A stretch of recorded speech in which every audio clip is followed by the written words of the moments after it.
me këtë parti në pushtet, skandalet nuk kanë të ndalur erretër fatkeqësisht. Në media kemi parë zbulimin e skandalit të radhës të vetëvendosjes. Aty u shpalos manuali vetëvendosjes se si mbyt shpresën një të riu që mëson fort e pastaj dëshpërohet fort sepse mbetet i pa punë, i pa shpresë, veç pse nuk e ka WhatsAppin e Dejonës. Vetëvendosje erdhen në pushtet me premtimin se do të punojnë me duart e pastra, por shumë shpejt u kuptua, u shpalos se janë të zhytur kokë e këmbë deri në fyt me pazare për punësime. Kjo nuk është qeveri, kjo është thjesht qeveri e WhatsAppit. Mesazhi i IVV-s për një të ri apo një të re është i qartë, është i ftoftë, është brutal. Nëse je militant i Dejonës, e ke derën e hapur. Nëse je student i dalluar apo profesionist i ndershëm, e ke derën të mbyllur. Për VV-n, shteti është pronë private, ndërsa zyrat e shtetit janë degë në degë të partisë.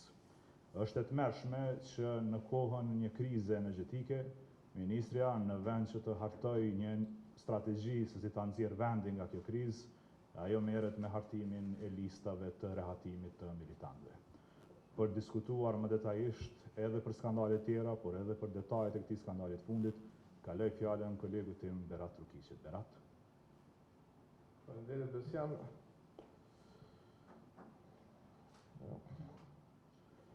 Kosova po përballet pra me aferën me atrant kapjes së shtetit, të njohur tani si WhatsApp afera, apo afera e marrjes së vendimeve për interes publik në grupe private të qeteve të ndryshme, jo vetëm në këtë platformë të komunikimit, por edhe në platforma tjera të komunikimit privat. Përmes këtyre grupeve, jo formale, është kriju një shtet paralel dhe kjo ka kriju pasoja për qeverisjen demokratike në vend, duke e shndruar në qeverisje totalisht të kapjes së shtetit dhe jo të demokracisë funksionale.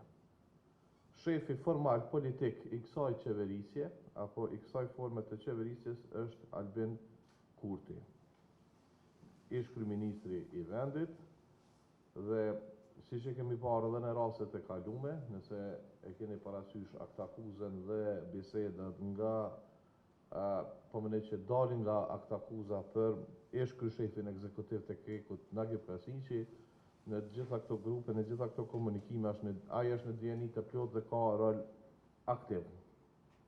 Pra asnjë strukturë e tillë parapolitike nuk mund të funksionojë pa dijenin dhe përgjegjësinë e tij politike dhe ligjore dhe penale. Dejona Mihajli, një person pa asnjë mandat ekzekutiv, një person pa asnjë funksion shtetëror, vepron si kapo operative e një strukture parapolitike. Pra, gjitha vendimet publike, gjitha vendimet për ndërmarrjet publike që janë jetike për ekonominë e vendit dhe për shërbimet për qytetarët, merren në kanale private komunikimi dhe jo në institucione.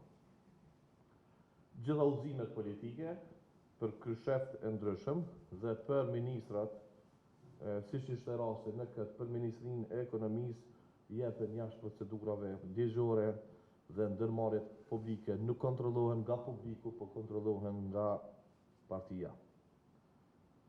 Militantëve të vendosjes, siç e kemi parë në shumicën e bordeve, janë ata që pozicionohen në pozitat kyçe drejtuese në ndërmarrje publike. Kjo cënon barazinë punësim dhe parimin e meritës dhe njëherët është vepër e qartë penale, prandaj vazhdojmë, kërkojmë, siç kemi kërkuar 4 vite, aktivizim të organeve të rendit dhe të ligjit për me kërku përgjegjësi të plotë, pra hetim të plotë dhe dhënie të përgjegjësisë së plotë. Ajo që është shumë e rëndësishme theksohet, në vazhdim e krejt këtij sistemit kapjes së shtetit, përmes një grupi parapolitik, që shefet mrapa kinse sekretariateve të komiteteve të lëvizjes vetëvendosje, është, parimi i funksionimit, nëse mund quhet parimi i funksionimit me ushtrues detyre. Kjo nuk është përjashtim tani më, po është normë e vendosur që gjitha pozitat kyçe të jenë me ushtrues detyre. Pse bëhet kjo? Kjo bëhet me qëllim të ushtrimit të ashandazhit dhe përfitimeve për partinë në pushtet. Ajo që kemi pa, edhe nga raportet e auditorit, në gjitha ndërmarrjet publike kemi jo efikasitet, vetëm në një prej tyre ki opinion të pa kualifikuar të auditorit, në 4 të tjera ki opinion të kualifikuar, me dëme materiale, dhe në 4 të tjera opinioni kundër, pra me një gjendje jashtëzakonisht serioze të keq përdorimeve dhe të keq menaxhimeve.